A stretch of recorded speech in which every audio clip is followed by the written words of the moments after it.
नमस्कार, करेन्ट न्युजमा यहाँलाई हार्दिक स्वागत छ। म हो प्रकाश गिरी। करेन्ट न्युजमा हामी कुनै पनि विषयवस्तु उठान मात्र गर्दैनौँ, यसको चिरफार अनि विश्लेषण पनि गर्ने गर्दछौँ। कोरोना भाइरसको सङ्क्रमणबाट देशलाई कसरी मुक्त गर्ने र त्यसबाट कसरी जोगिने भनेर अहिले सार्वजनिक चासो व्यक्त गरिएको छ। प्रतिनिधि सभामा यसबारेमा प्रशस्त चर्चा भयो र अब यो विषय राष्ट्रिय सभामा पुगेको छ र प्रतिनिधि सभामा जस्तै राष्ट्रिय सभामा पुगेर पनि स्वास्थ्य मन्त्रीले सांसदहरूको प्रश्नको जवाफ दिएका छन्।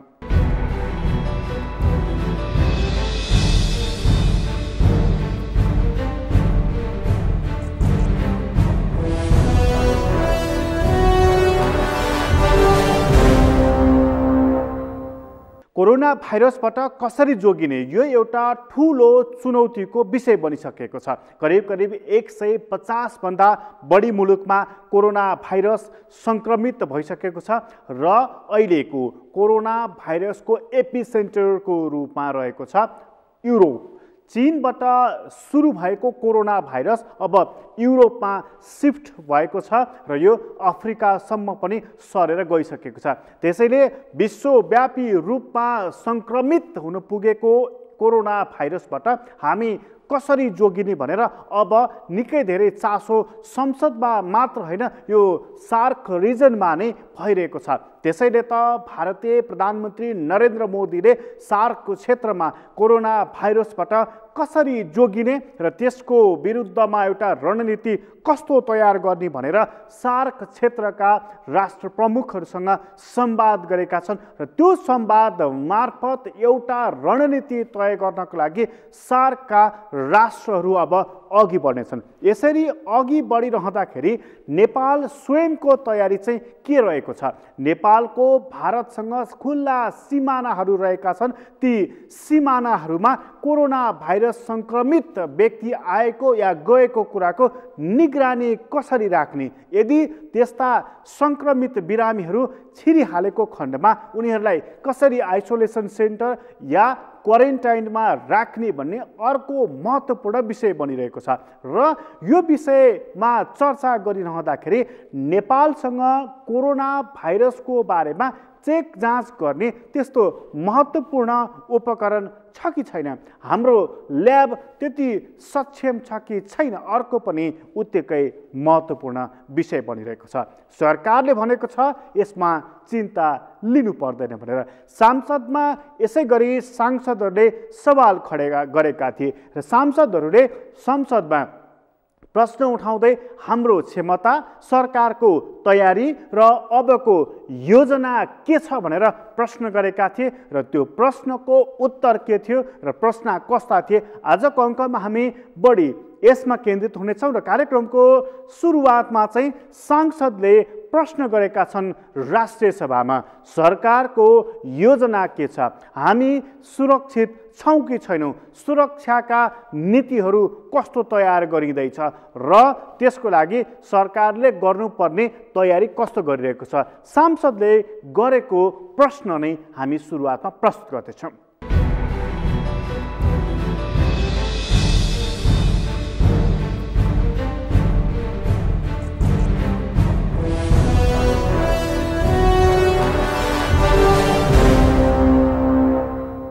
स्वास्थ्य मन्त्रीज्यूले निकै उपलब्धिमूलक जानकारी दिनुभएको छ र यसमा मेरो प्रश्न के छ भने भारतले करिब 13 प्रकारको औषधिहरूको निर्यातमा प्रतिबन्ध लगाएको थियो। त्यसमा चाहिँ हाम्रो उप प्रधानमन्त्रीले जानकारी दिएअनुसार चाहिँ भारतले अत्यावश्यक औषधिहरू उपलब्ध गराउँछु भनेको थियो रे। त्यो औषधिहरू उपलब्ध आउन थाल्यो कि थालेन? यदि थालेको छैन भने त्यसको विकल्प के हुँदैछ? अहिलेको बेलामा यो आर्थिक प्रभाव नराम्रो गरी परेको छ हाम्रो देशमा, विशेष गरी पर्यटन क्षेत्रमा ठुलो प्रभाव परेको छ। पर्यटन क्षेत्रमा काम गर्ने मजदुरहरूलाई केही सामाजिक सुरक्षा र राहतको जरुरी पनि पर्छ होला। सुपथ मूल्यका पसलहरू सरकारले खोलिदिने हो कि? यस्तो बेलामा चाडबाडमा मात्रै हामी खोल्ने गरेका छौँ, अहिले चाहिँ खाद्य वस्तुहरूको पनि अभाव हुन थालिसकेको छ। यसमा के गर्दैछौँ त्यो विषयमा पनि अलिकति जानकारी दिनुभयो हुन्थ्यो। धन्यवाद।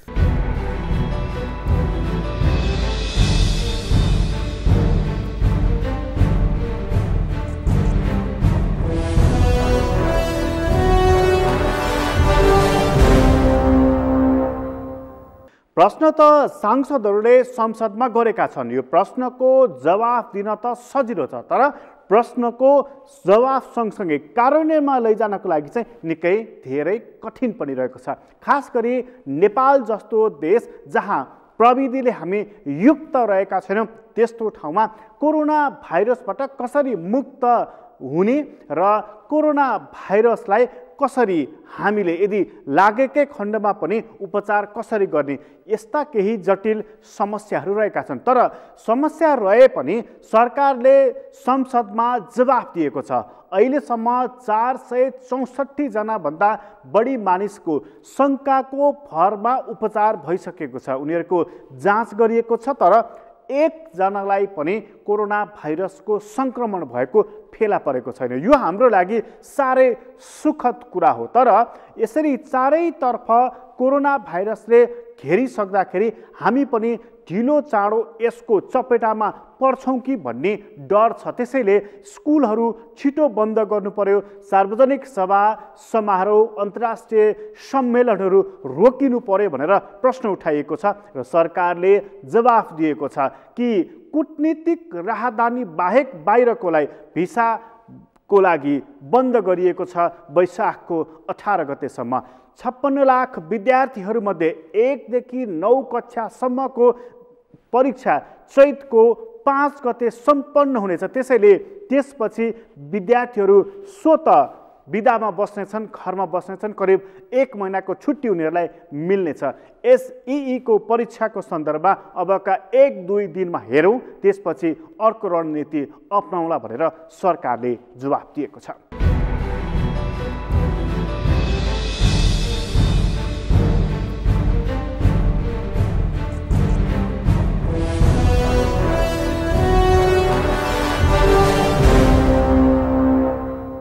उपप्रधानमन्त्री तथा रक्षा मन्त्रीको नेतृत्वमा अरू हामी 8 जना मन्त्रीहरू सम्मिलित यो कोरोना रोकथाम समन्वय समिति अधिकार सम्पन्न एउटा समिति निर्माण भएको छ। त्यसले यो रोगसँग सम्बन्धित सम्पूर्ण कुरा राज्यको तर्फबाट गर्नुपर्ने अधिकारवाला संस्थाको रूपमा त्यसले काम गर्ने व्यवस्था अहिले हामीले गरेका छौँ। त्यसको बैठक हामी एक दिन बिराई गरिरहेका छौँ र माथि केन्द्रमा मात्रै होइन 7वटै प्रदेश र तल नाकाहरूमा पनि यसका कामहरूलाई व्यवस्थित गर्ने हामीले योजनाका साथ अगाडि बढाएका छौँ। आजै मात्रै पनि हामीले यो कमिटीको तर्फबाट 7वटै प्रदेशका मुख्यमन्त्री र सामाजिक विकास मन्त्रीहरू सहितको राज्यमा एकीकृत योजना बनाउनको निम्ति एउटा बैठकको आयोजना पनि हामीले गरेका छौँ। हिजो चीनमा मात्रै यो हुँदाखेरि जति जोखिम थियो, युरोप अमेरिकातिरको फैलावटपछि यो रोग हाम्रो लागि अझ बेसी जोखिमयुक्त बन्दै गयो र पछिल्लो दिन मित्र राष्ट्र भारतमा पनि फैलिँदै हाम्रो छिमेकी राष्ट्रमा मात्रै होइन, छिमेकी राष्ट्रका पनि हाम्रो राष्ट्रसँग जोडिएका प्रदेशहरूमा आउने कुराले हामीलाई अझ बेसी सावधानी अपनाउनु पर्ने, त्यो जोखिमबाट सतर्क रहनुपर्ने यसको चुनौतीमा चाहिँ अहिले हामी उपस्थित भएका छौँ। जम्मा देशका 129 वटा नाकाहरू दुईटै मुलुकहरूमा साना ठुला गरेर जाने ठाउँमध्ये हामीले 43 वटा नाकाहरूमा स्वास्थ्य बिन्दुहरू स्थापना गरेर चेक जाँच गरेर मात्रै तेस्रो मुलुकबाट भारत हुँदै नेपालमा आउनेहरूको व्यवस्थापन कार्यलाई हामीले अगाडि बढाएका छौँ र यो छिमेकी मित्र राष्ट्रहरूसँग जोडिएका 128 वटा स्थानीय तहहरूलाई नै हामीले 21 मध्ये एउटा निर्देशन सर्कुलर पनि तल पठाएर आवश्यक सावधानीको व्यवस्था हामीले गरेका छौँ। सिडिओ र मूलत स्वास्थ्य कर्मीहरूलाई अहिलेको यो जोखिमपूर्ण अवस्थामा जिल्ला नछाड्नको निम्ति नेपाल सरकारको तर्फबाट निर्देशन गएको छ र यो सावधानीका साथ नै हामीले काम गरिरहेका छौँ। अस्पतालमा काम गर्ने हाम्रो मेन पावर र त्योसँग सम्बन्धित व्यक्तिहरू यो जोखिमपूर्ण काममा संलग्न रहँदाखेरि त्यो जोखिमबाट उत्पन्न हुने सबै खालका भय आतङ्कलाई दूर गराउने कुराको निम्ति नेपाल सरकारको तर्फबाट आवश्यक पहल प्रयत्न हुने विश्वास पनि हामीले दिलाएका छौँ। र भिसा आम रूपमा कूटनैतिक भिसाभन्दा बाँकीका भिसाहरू हामीले वैशाख 18 गतेसम्मको लागि स्थगित गरेका छौँ, जसले गर्दा विदेशी आवागमनको कुरालाई पनि यो सङ्क्रमण कम होस् भन्ने कुराको लागि हामीले ध्यान दिएका छौँ। अन्तर्राष्ट्रिय क्षेत्रमा पढ्न जाने विद्यार्थीहरू जो 3 महिनाभन्दा बेसीको अवधि छ त्यस्तोहरूलाई रोकेका छैनौँ, तर तत्काल जानुपर्ने 1.5 महिनासम्मको अवधिको लागि हामीले विद्यार्थीहरूलाई पनि विदेशमा नजाने कुरा गरेका छौँ। त्यस्तै श्रम स्वीकृतिको लागि पनि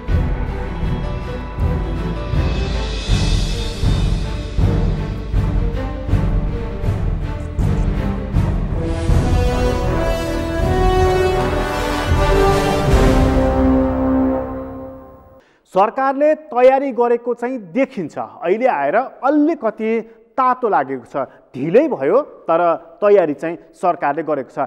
ढिलै भए पनि तयारी गरेको कुरालाई सराहना गर्नुपर्दछ, स्याबास पनि भन्नुपर्दछ। अहिलेको तयारी अनुसार सरकार अब 235वटा आइसियु तयार पारेर बसेको भनेर उसले जानकारी दिएको छ। आइसोलेसन सेन्टर र क्वारेन्टाइन पनि तयारी हालतमै राखेको कुरा पनि सरकारले जानकारी दिने राखेको छ। र जिल्ला र स्थानीय तहमा पनि सिडिओदेखि लिएर स्थानीय तहसम्मलाई कतै नजानु होला भनेर उसले 21 बुँदे परिपत्र पनि पठाइसकेको छ। यस्तो परिपत्रपछि अब जिल्लामा र स्थानीय तहमा केन्द्रमै पनि आवश्यक पर्दाखेरि निर्णय गर्नको लागि पनि समस्या हुने छैन र आवश्यक पर्दाखेरि कार्यान्वयन तहमा जानको लागि पनि समस्या हुने छैन। यतिले पुग्छ कि योभन्दा पर गएर पनि सरकारले अर्को किसिमको तयारी गर्नु पर्ला त? यो प्रश्न पनि उत्तिकै जोरदार ढङ्गले चलिरहेको छ। त्यसैले यो प्रश्नको जवाफ लिएर हामी एकछिनपछि आउनेछौँ। अहिले छोटो विश्राम लिँदैछौँ।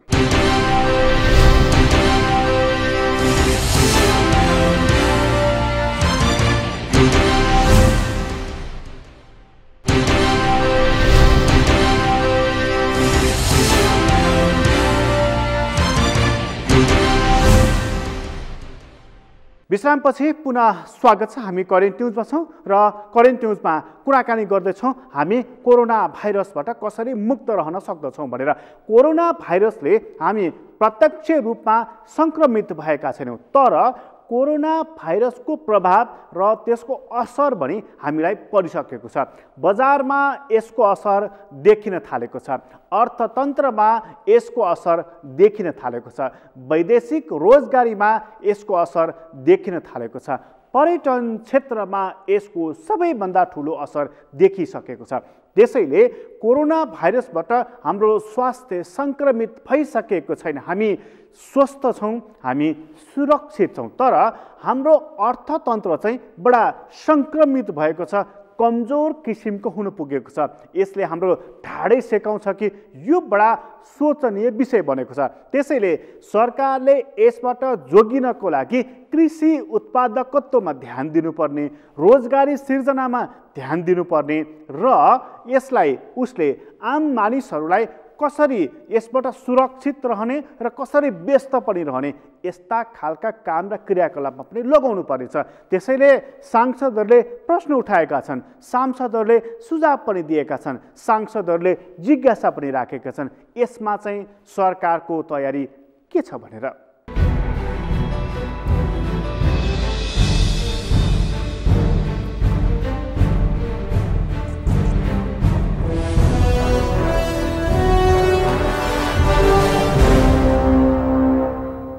मन्त्रीज्यूले बताउनु भएको कुरा सुनियो, त्यसमा विश्वास पनि गरियो। अब मेरो चाहिँ प्रश्न माननीय मन्त्रीज्यूलाई के छ भने, हाम्रो देशमा 3 तहको सरकार छ। यो त सङ्घीय सरकारको कुरा गर्नुभयो। स्थानीय तह प्रदेश सरकारसँग कस्तो प्रकारको समन्वय गरिराखिया छ, समन्वय प्रभावकारी छ कि छैन, समन्वयको चाहिँ नि ढाँचा कस्तो हो, त्यसबारेमा अवगत गराउन चाहन्छु। स्वास्थ्य मन्त्रीजीले केही दिन अगाडि क्वारेन्टाइन आफैले बस्नुपर्छ भनेर भन्नुभएको कुरालाई म सोध्न चाहन्छु। राज्य अभिभावक हो कि होइन? स्वास्थ्य मन्त्री जस्तो व्यक्तिले यो संवेदनशील विषयमा नागरिकहरूलाई निराश हुने किसिमले यस्ता अभिव्यक्तिहरू कतै सत्ताको उन्माद हो कि होइन म प्रश्न गर्न चाहन्छु। त्यसै गरी सार्वजनिक यातायातमा सतर्कताहरू के छन् त्यो बारेमा पनि सोध्न चाहन्छु।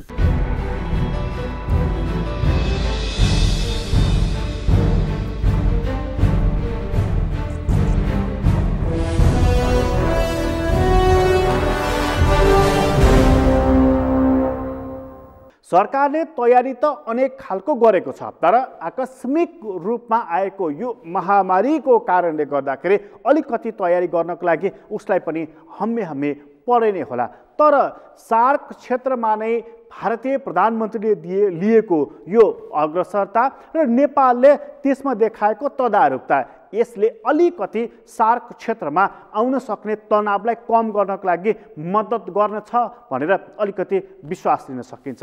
सार्कको अध्यक्ष राष्ट्र भएको हुनाले यो अग्रसरता नेपालले नै लिएको भए अझ मजा हुन्थ्यो। नेपालले नै यो अग्रसरता र यो प्रस्ताव राखेको भए सार्क क्षेत्रमा नेपालको महत्त्व, ओज, शान, मान बढेरै जाने थियो। तर त्यो गर्न सकेन। तैपनि सार्क क्षेत्रमा यो सङ्क्रमण लागेका बिरामीहरूको उपचार कसरी गर्ने र सार्क क्षेत्रमा खाद्यान्नहरूको र अर्थतन्त्रको सुधारको लागि कस्तो खालको पहल र भूमिका खेल्ने भनेर सार्क क्षेत्रका राष्ट्र प्रमुखहरूको संवाद हुन नै सबैभन्दा महत्त्वपूर्ण कुरा हो।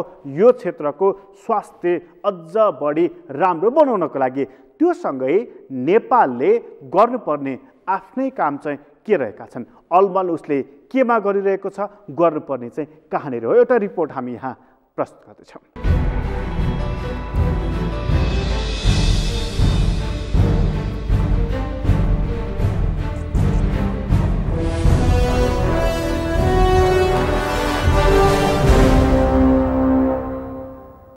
एसियाबाट सुरु भएको सर्वरो कोरोना भाइरस अब युरोप र अमेरिका सरेको छ। चीनको वुहानबाट सुरु भएको कोरोना भाइरसले यति बेला युरोपमा संक्रमण फैलाउँदै गएको छ। इटाली यसको शिकार नै भइसकेको छ। इटालीका 6 करोडभन्दा बढी मानिसलाई लकडाउन गरिएको छ र अत्यावश्यक भए पनि अनुमति लिएर मात्र घर बाहिर निस्कन भनिएको छ। इटालीमा बाह्य आवागमन बन्द गरिएको छ। यति बेला इटालीको जुन अवस्था छ योभन्दा निकै कडा र दर्दनाक अवस्था थियो चीनको। तर यो साता मात्र चीनले कोरोना संक्रमितको उपचारका लागि भनेर अस्थायी रूपमा खोलेका 11वटा अस्थायी अस्पताल बन्द गरेको छ। अर्थात् चीनले यसमा अपेक्षित सुधार गरेको छ। दक्षिण एसिया भर पनि यो रोग देखा परेको छ भने सिङ्गो युरोप संक्रमणमा परेको छ। गत डिसेम्बरमा देखा परेको कोरोना भाइरसको असर नेपालमा पनि परेको छ। 1.5 महिना अघि नेपालमा एकजना कोरोना संक्रमित बिरामी देखा परेका थिए। उनको उपचारपछि निको भएको सरकारी भनाइ छ। तर त्यस यता नेपालमा कोरोना संक्रमित बिरामी भने देखिएका छैनन्। उदेक लाग्दा कुरा के छन् भने नेपाल भ्रमण गरी फर्केका केही विदेशीलाई भने कोरोना संक्रमण भएको छ। जस्तो स्पेनमा कोरोना संक्रमणबाट एकजनाको निधन भयो जो नेपाल भ्रमण सकेर फर्किएका यात्रु थिए।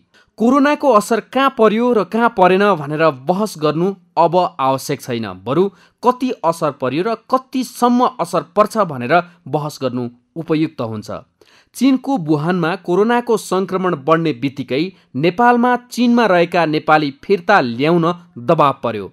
सरकारले बल्ल तल्ल 175 नेपालीलाई नेपालमा ल्यायो र 15 दिनसम्म क्वारेन्टाइनमा राख्यो। अहिले युरोपभर कोरोना फैलिएको छ र ठूलो संख्यामा नेपाली त्यहाँ छन्। यही क्रममा स्वास्थ्य मन्त्री भानुभक्त ढकालले चीनबाट ल्याएका नेपालीलाई जस्तै क्वारेन्टाइनमा राख्न अब नसकिने बताएका छन्। तर उनको यो बोली भुइँमा खस्न नपाउँदै यसको विरोध हुन थालेको छ। सामाजिक सञ्जालमा त यस्ता मन्त्रीले राजीनामा दिनुपर्छ भनेर क्याम्पेन नै चल्न थालिसकेको छ। खासमा कोरोनाले विश्वव्यापी असर पारेको छ। रोग एक ठाउँबाट अर्को ठाउँमा सरेको मात्र होइन, यसको कारणले विश्व अर्थतन्त्र नै डामाडोल भएको छ। मङ्गलबारकै कुरा गर्ने हो भने पनि नेपालको शेयर बजार सर्किट ब्रेक गर्नुपर्ने गरी तल झर्यो भने यो अवस्था भारत र अमेरिकामा समेत भयो। अर्थात् विश्व अर्थतन्त्र नै नकारात्मक दिशातर्फ उन्मुख छ। कोरोनाले जनसङ्ख्यामा पारेको असर र अर्थतन्त्रमा पारेको असर अब हिसाब गर्नुपर्ने बेला आइसकेको छ। तर अमेरिकी राष्ट्रपति डोनाल्ड ट्रम्पको बिल्कुल फरक खालको धारणा छ। उनले ट्विट गर्दै भनेका छन्, अघिल्लो साल फ्लूबाट 37,000 अमेरिकीको मृत्यु भयो। हरेक साल यो औसत 27,000 देखि 70,000 हो। केही कुरा पनि बन्द हुनेवाला छैन। जीविका र अर्थतन्त्र अगाडि बढ्छन्। जबसम्म कोरोनाको असर चीनमा र वरिपरिका क्षेत्रमा मात्र सीमित थियो, त्यति बेला एसिया र अमेरिकाले यो विषयलाई यति धेरै गम्भीर रूपमा लिएका थिएनन्। तर अहिले युरोप नै समस्यामा परिसक्यो। यसकारण हेलचेक्राइ गर्ने विषय यो होइन। तर यो कुराको हेक्का वा पाठ नेपालले सिकेको छ त? यदि छ भने नेपालले गरेको तयारी के हो? जस्तो सरकारले ठुला भेला सभा सम्मेलन नगरौँ त भनेको छ, तर के यो रोकिएको छ त? के स्वयं सरकार र राजनैतिक पार्टी यसमा प्रतिबद्ध छन्? यदि छैनन् भने कोरोनाको संक्रमण कसरी रोकिन्छ? विमानस्थलबाट आउने, खुल्ला सीमा नाकाबाट आउने वा जाने मानिसको जाँच भएको छ त? के हामीसँग पर्याप्त मात्रामा आइसोलेसन केन्द्र वा क्वारेन्टाइन छ? औषधिको व्यवस्था के छ? यस्ता प्रश्न छन् र सबैभन्दा महत्त्वपूर्ण सवाल भनेको अर्थतन्त्रको नै हो। नेपालको आफ्नो खास निर्यात वस्तु छैन, तर नेपालमा पूर्वाधारमा भएका केही लगानीले पुँजी चलायमान भइरहेको थियो। तर यही कोरोना भाइरसकै कारण चीनबाट आउने कामदार आउन पाएका छैनन्, जसले काम नै रोकिएर बसेको छ। यसले नेपालको विकास निर्माणमा समेत प्रभाव देखाउँदै आएको छ। भर्खरै पर्यटन वर्ष स्थगित, सगरमाथा संवाद रद्द गरेर बसेको सरकारलाई अर्को झड्का कतारले लगाएको छ। उसले नेपालीलाई प्रतिबन्ध गरेको छ। यसले करिब 3,000 कामदार कतार जाने तयारीमा बसेका थिए। उनीहरू अब जान पाउने छैनन्। पर्यटनदेखि रेमिटेन्ससम्मका असर यसमा देखिएपछि अर्थतन्त्रको अवस्था कस्तो रहला त? तर के सरकारले यसबारेमा कुनै विमर्श गरेको छ?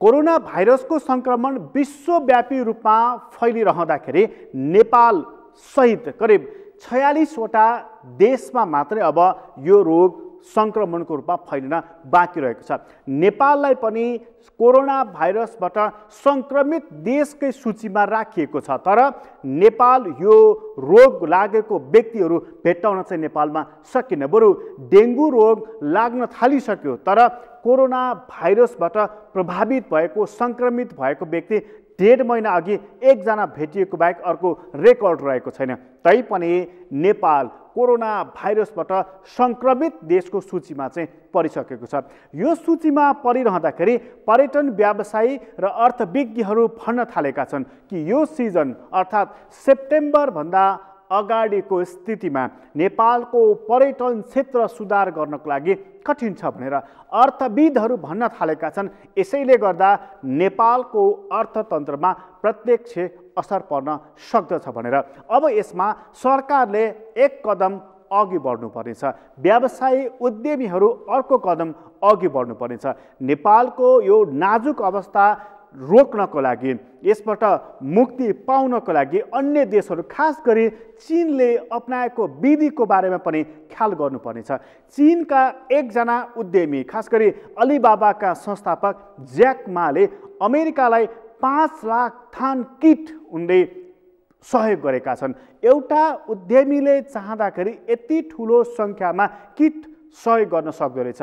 नेपालका उद्यमी र नेपाल सरकारबीच यदि समन्वय हुने हो भनेदेखि मास्कदेखि लिएर यो सेनिटाइजर र अन्य वस्तुहरूको उत्पादन वितरणसम्ममा पनि सहयोग पुग्न सक्दछ र सङ्कटबाट पार लाउनको लागि, सङ्कटबाट मुक्ति पाउनको लागि सरकार र व्यवसाय बीचको हातेमालो अर्को महत्त्वपूर्ण कदम पनि हुन सक्नेछ। सरकारले त्यहाँ हात हालिसकेको देखिएको छैन। अब त्यसतर्फ कदम चाल्नु उपयुक्त हुनेछ। करेन्ट न्युज अहिलेलाई यति नै। करेन्ट न्युजबाट म प्रकाश गिरीलाई बिदा दिनुहोस्। सगरमाथा टेलिभिजन हेर्दै गर्नुहोला।